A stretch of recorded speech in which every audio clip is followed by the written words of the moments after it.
I'm joined by David Ocampo Grajales. He is a Democrat who is running for the 8th congressional seat in Congress, the seat currently held by retiring Congressman Albio Sires. Mr. Ocampo Grajales, thank you for joining me on Hudson TV to talk about your campaign. Well, Jeff, I really appreciate you having me on, and I'm looking forward to talking about the race and some of the issues that are important to the 8th district. Okay, let's start off. A little bit of background, just so people have a sense of you. Your parents were Colombian immigrants. I believe you run a startup company that deals with hospitals. Give me a brief synopsis of what you do with that. Yeah, so my family, start from the beginning, my family immigrated here from Colombia. So I'm a first generation American. I was the first in my family to go to college. I was raised working class. My dad's a truck driver. My mom cleaned houses.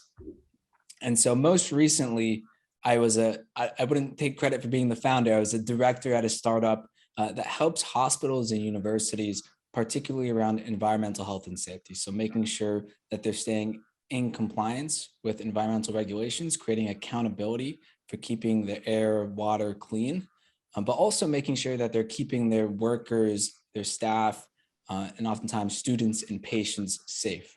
So that's what I spend a lot of time doing. But generally, my background is in the startup world, in technology.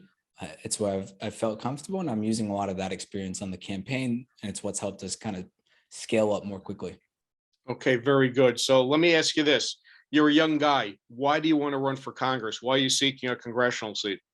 Yeah, absolutely. And that's a completely fair question. So I'm in this race, because every year rent goes up, but people's income stays the same. Health insurance gets more expensive, but always covers less. Right now, we have oil companies racking up record profits while destroying our planet and price gouging at the pump. And our community deserves a representative who actually represents us, who has the same sense of urgency that we do, and who knows we can't afford to wait anymore. And I think that to have that urgency, you need to have lived with the actual struggles faced by everyday working class Americans. And I have. I like to say my most valuable experience is having grown up working class, because for me, the issues that we're fighting for, they're not just talking points, they're not just headlines, they're very personal. And so I care about things like healthcare, because when my dad had a cancer scare, he had to delay his retirement to pay for his medical exams. I care about things like immigration, because I know what it's like to worry about a family member getting a knock on the door from ICE. I care about student loans, because I myself am working off to pay tens of thousands of dollars in student loans. And so all these issues that we're facing as a community and also as a country, and I think the residents of the 8th district deserve a champion who's going to fight tirelessly for them. And because these issues are so personal, that's exactly what I intend to do. Okay, you've brought up a couple of points that are mentioned on your website. So I guess these are some of the highlights of your platform. The first one I want to talk about, you brought up, the fact that your parents came here from Colombia. So immigration is one of the things on your website. And I noticed a couple of the bullet points under the immigration section. You'd like to abolish ICE. Talk about that. I mean, that as an outsider looking at that, I mean, are you talking about opening up the borders or what? I mean, ICE, immigration and customs enforcement. Why do you want to eliminate that? Well, that's a completely fair question. And so ICE specifically wasn't founded until after the 9/11 attacks. And so it was created as part of the Department of Homeland Security, which in and of itself is also a brand new entity. And so what we're talking about in abolishing ICE isn't opening up our borders or anything like that. What we're saying is, let's get back to what it was like before that. And my problem with ICE in particular is a couple of things. For starters, a lot of the times, and there have been studies that show this, some of the recruits that go to ICE tend to be the people who've been rejected from some of the other police departments and other federal agencies. In addition to this, and you speak to anyone in the community,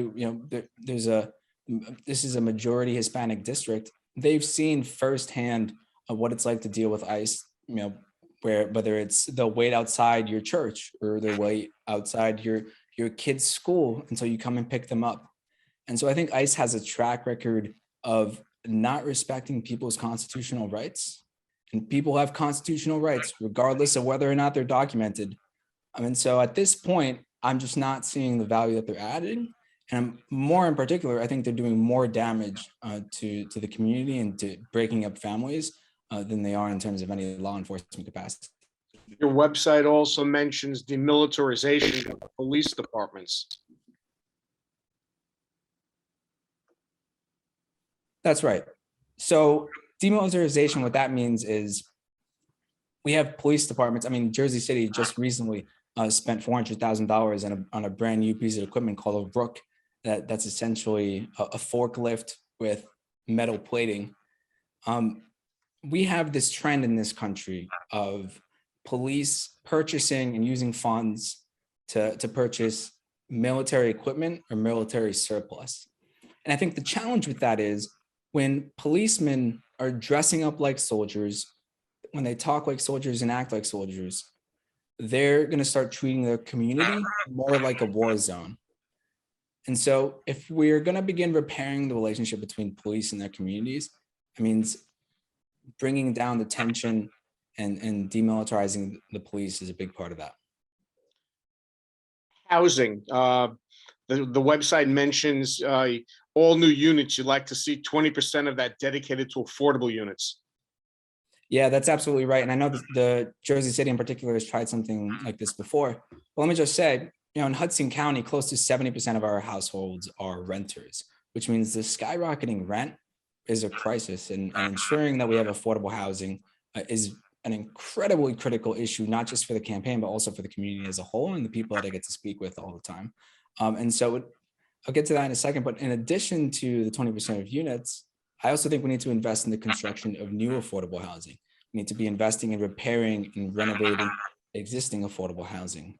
And the piece that you're referring to is I think we need to be incentivizing inclusionary zoning so that at least 20% of the new developments that are going up are designated as on-site affordable housing based on an individual or family's real income, not the median income of the community.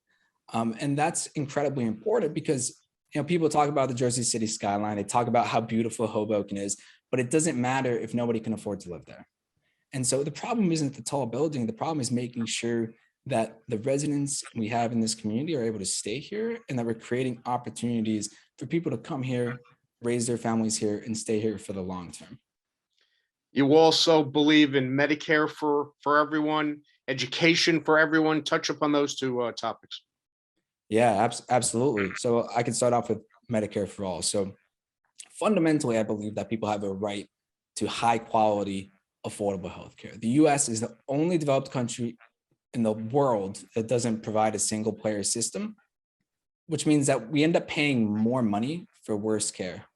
And so we have costs that are so extreme. People are crowdfunding to pay their medical bills. You have close to 40% of patients reporting that they're rationing their prescription drugs due to cost.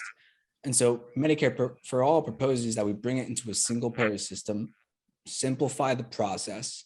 And what that'll do is make it easier for people, or in other words, it'll take price out of the conversation between people and their doctor. And then the other part you mentioned was education for all. So the United States was actually one of the first countries in the world back in the 1800s to make compulsory elementary school and compulsory high school mandatory, but also more importantly, as it relates to this, free for everyone. And what that did was it gave us an advantage on the world stage. And now it just seems like making public colleges and universities tuition free is a natural next step for that. But I also recognize that, I went to college, but college isn't for everyone, right? And we need a whole lot of different jobs, including electricians and plumbers, et cetera. So I also want to make sure that we're providing opportunity for similar pathways, similar funding, so that people could choose to go down the path of trade school if that's what they feel is better for them. But generally, when we have over $1 trillion in outstanding student debt that's weighing down an entire generation, that's a real challenge. And so we need to start tackling that. I've actually been calling on the administration to cancel student loans. The Education Act of the Higher Education Act of 1965 provides the Secretary of Education the authority to cancel those loans. And so I'm going to keep calling on the administration to do exactly that. And quickly, one last area. The district overall, the 3 counties in the district, transportation is critical for people here. You obviously support the Gateway Project. Sorry, Jeff. I said you obviously support Gateway. Yep. So the Gateway Project definitely makes a lot of sense. I think what I support is a couple of things. I support connecting communities and bringing them closer together.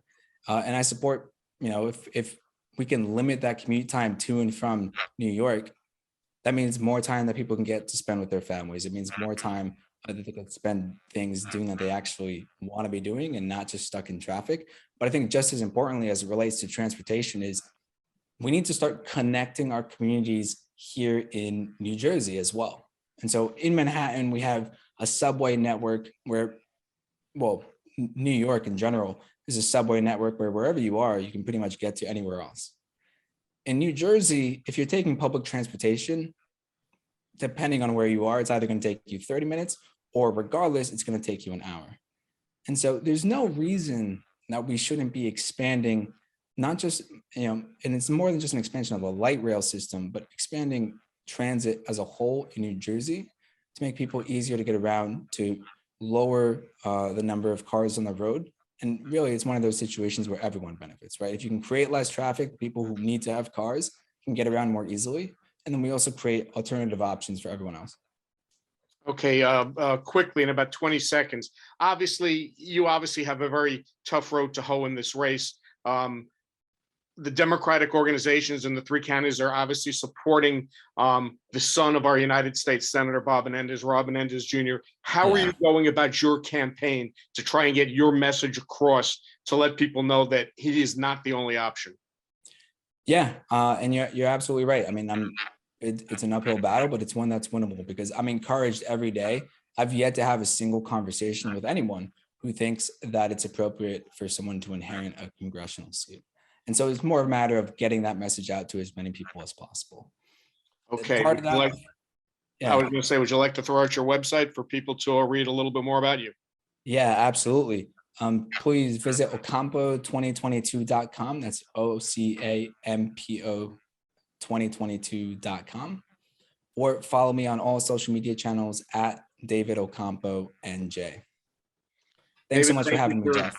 Thank you, David. Thank you for joining us here on Hudson TV. Good luck with your campaign. Really appreciate it.